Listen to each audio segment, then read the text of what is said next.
Alors on va déjà expliquer ce qu'est le acro-yoga, puisqu'on a bien compris que le acro, c'est pas référence aux arbres, mais c'est référence à l'acrobatie.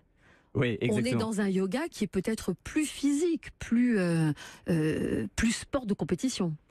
Alors plus physique, en tout cas, oui.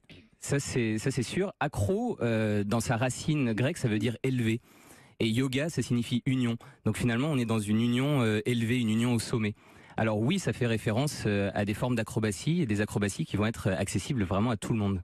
Alors, accessible à tout le monde, au début, j'en suis pas sûre, parce que quand on voit les photos qu'il y a dans votre livre, on se dit, c'est pas possible. Il y a un trucage, il y a un filin, quelque chose qui les tient, parce que vous êtes parfaitement en harmonie tous les quatre et parfaitement en équilibre, chacun à sa place, donc dans la posture de yoga, et on verra tout à l'heure que dans la posture et dans la famille également chacun est à sa place. Ce qui est drôle dans votre livre, c'est que vous commencez par une fable.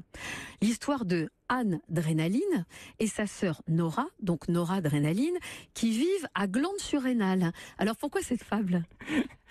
C'était extra, c'était un défi de mon éditeur en fait, donc les éditions Jouvence, dans cette collection sur la parentalité heureuse, de commencer chaque livre avec une petite histoire pour permettre de parler aussi à notre cerveau droit, au cerveau un peu plus intuitif, à l'inconscient. Et donc, je me suis amusé à écrire une histoire qui mettrait en scène justement des personnages imaginaires en lien avec ces hormones que l'on peut avoir dans le corps et qui sont sécrétées quand on est en situation de stress. Et donc les glandes surrénales sont ces petites glandes que l'on a au-dessus de nos reins et qui sécrètent le cortisol et qui sont activées en période de stress.